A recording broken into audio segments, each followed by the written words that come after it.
ओकेकर. Doctor Babasaheb आंबेडकरांचे नातू आनंदराज आंबेडकर सध्या पुण्यामध्ये आहेत आणि आपण पाहिलं की डॉक्टर आनंदराज आंबेडकर जे आहेत ते शिंदे गटासोबत त्यांची आता युती झालेली आणि या सगळ्या विषयी आपण थेट त्यांच्याशी बोलणार आहोत. आनंदराजजी, खरं तर तुम्ही शिंदे गटाबरोबर युती केलात, याबद्दल समाजामध्ये एक नाराजीचा सूर जरी असला तरी तुमच्याकडे प्रवेश जो होत आहे सध्या मोठ्या प्रमाणात तो प्रवेश वाढला. नाही, समाजामध्ये नाराजी वगैरे जे काही चर्चा करतायत ते काही खरं नाही.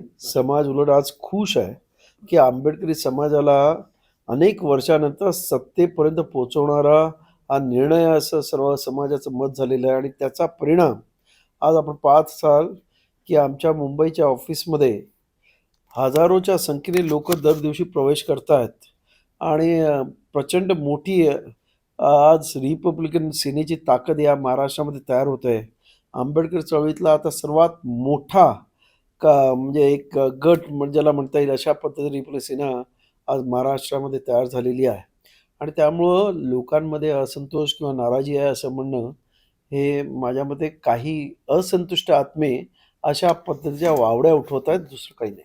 खरं तर पुढं भविष्यामध्ये महापालिका काही महिन्यावरती आहे. आपण किती महापालिकेमध्ये शिंदे गट किंवा युती जी आहे राज्यामध्ये महायुती त्याच्यासोबत युती करणार आहात आणि आपण कोणत्या महापालिकेवरती किंवा किती जागेवरती तुमचा या सगळ्या याच्यावरती दावा असणार आहे? बघा, आम्ही युतीमध्ये पहिल्यांदा आपल्याला आपल्या चॅनलच्या वतीने सांगू इच्छितो की आता जी काही इलेक्शन्स आहेत ती स्थानिक इलेक्शन्स आहेत. आणि त्यामुळे इथे आता पंचायत समिती, झेडपी, त्याचबरोबर नगरपालिका, महानगरपालिका यांचे इलेक्शन्स होणार आहेत.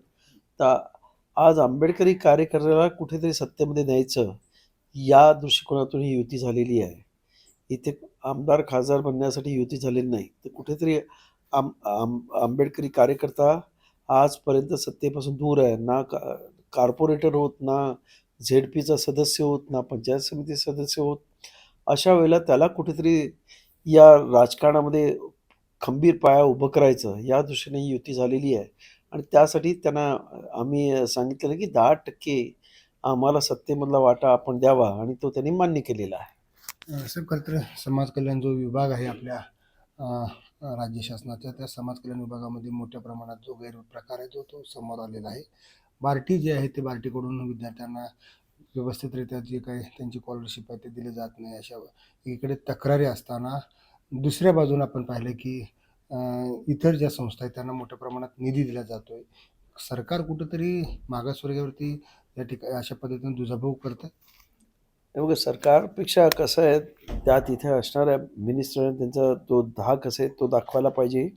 आणि त्याने या आपल्या ज्या काही म्हणजे सोशल वेलफेअर डिपार्टमेंटकडे असणाऱ्या ज्या काही संस्था आहेत म्हणजे बार्टीसारख्या, त्यांच्यासाठी फंड उपलब्ध करून देणं हे त्या मिनिस्टरची खरं म्हणजे जबाबदारी आहे. आणि त्यामुळं हा विषय आहे तो आम्ही नक्कीच आता ह्या चर्चेमध्ये घेणार आहोत.